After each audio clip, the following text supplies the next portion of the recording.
Ernest Hemingway once wrote, "The world is a fine place and worth fighting for." I agree with the second part. Seven is a brilliant dissection of the cop genre, a genre that espouses to uphold the virtues of law enforcement and the citizens they aim to protect. The cop genre, with its simplistic good guys versus bad guys preoccupation, weren't satisfying enough for Andrew Kevin Walker, the writer of Seven, who was living a miserable life in New York, working at Tower Records when he decided to write the script. For Walker, the world was most definitely not a fine place, and he wanted to explore the complex nature of its principles and values. To do this, he created two cops who would act as not just characters, but symbolic examples of the existential conundrum Walker was fascinated with. Somerset and Mills represent two sides of this conundrum. Somerset, having spent a great deal of time immersed in the hellish landscape of a depraved city, has a fundamental understanding of the nature of human beings, how low they can sink, how far they can go in creating misery and suffering for themselves and those around them. The world doesn't make any sense to him any longer. He believes it to be beyond redemption and has decided he no longer wants to participate in its madness. There is a deleted scene from the film meant to take place in the prologue, where Somerset goes to look at a country house he was planning to buy. He was looking for a drastic change in scenery and potentially wanted to get as far away from human life as possible. Mills, on the other hand, represents naivete and fresh-faced optimism. While his heart is in the right place, he's simply too young and inexperienced to realize just how overwhelmingly oppressive, demoralizing, and destructive the world can be. He hasn't witnessed the horrors Somerset has, and as a result, carries a very simplistic and overly dismissive view of society.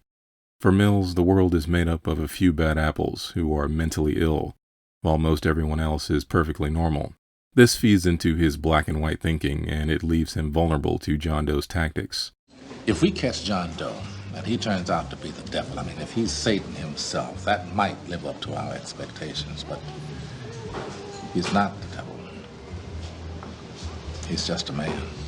Somerset is saying here that, no matter how unimaginable the horror of these murders are, the perpetrator, with all his righteous indignation and shadowy maneuvering, is only human.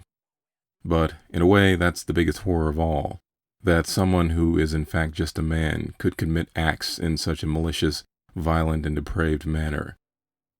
On a deeper level, Somerset understands that, to Mills, the acts of John Doe may seem larger than life, but that in order to catch him, they must divorce themselves from the emotion of these horrors and focus on a mere perpetrator.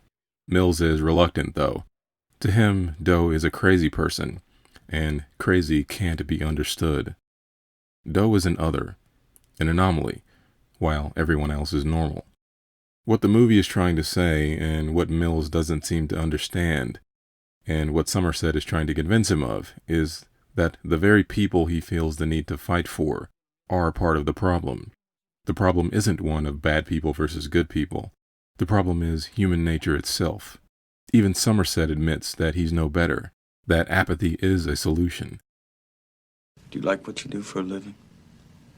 These things you see? No. No, I don't.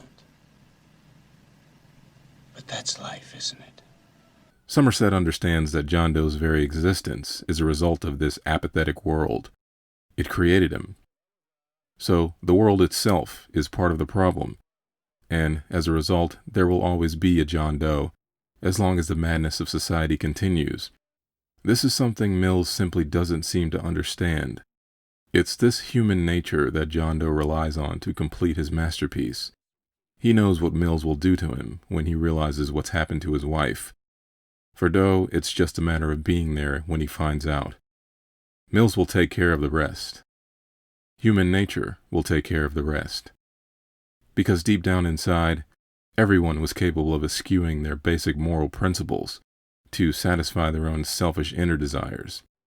This was John Doe's entire point, that society, with its good people versus bad people belief system, was a great big lie.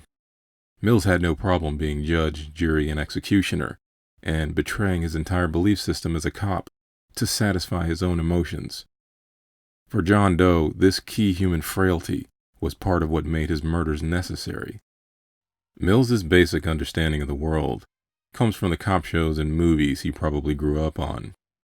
These stories were indicative of society's desire to protect itself from the dark forces that threaten to upend their consumer-focused existence. For society, sin was extreme. It was theft and murder, excessive violence. This allowed people to separate themselves from other undesirables and espouse themselves as so-called good people. Your average person went to work, paid their taxes, supported their families. They were good. But for John Doe, sin was far simpler. It was as easy as ignoring the cries of a woman in a dark alley, or looking at yourself in the mirror too much, or lying for a living. In this way, almost everyone was guilty and deserved to be punished. Doe's point was that sin is sin. There was no difference between a murderer and a model with a prideful, inflated ego. And for people like Somerset, who needed a metronome to drown out the insanity of the city in order to sleep, what was the difference between people who broke the law and people who kept them up at night?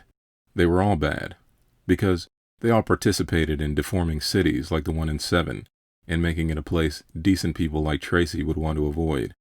And this is exactly why Somerset understood John Doe, because on some level, there was part of him that agreed with this monster, at least in principle.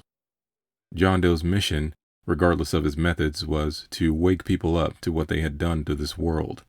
And this is one of the brilliant conceits of Seven. It challenges the audience to look beyond the black and white duality of everyday life and examine the gray areas, the areas that make people uncomfortable. Doe was asking people to look in the mirror and ask themselves if they could truly be considered good.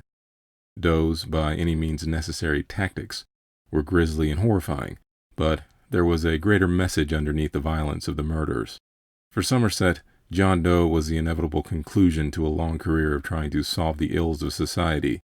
Doe represented the awful truth of what he had been denying for years.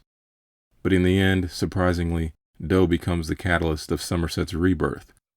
For Somerset, there is something in seeing Mills completely eviscerated emotionally and psychologically, seeing such a hopeful, optimistic beacon of good intentions shattered beyond all recognition.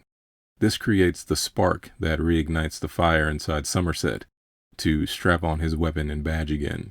And for the audience, Somerset's change of heart is meant to inspire that, regardless of all the misery and suffering, there is a way out, that there is redemption for even those who have given up all hope, that no matter how bad things get, no matter how unimaginable the horror, the human condition is about never giving up. Because someday, somehow, things will get better. So in the end, while the world may not be a fine place, it is indeed worth fighting for. If you enjoyed this video, consider hitting the like and subscribe button, as I'll be posting more content in the future. Thanks for watching.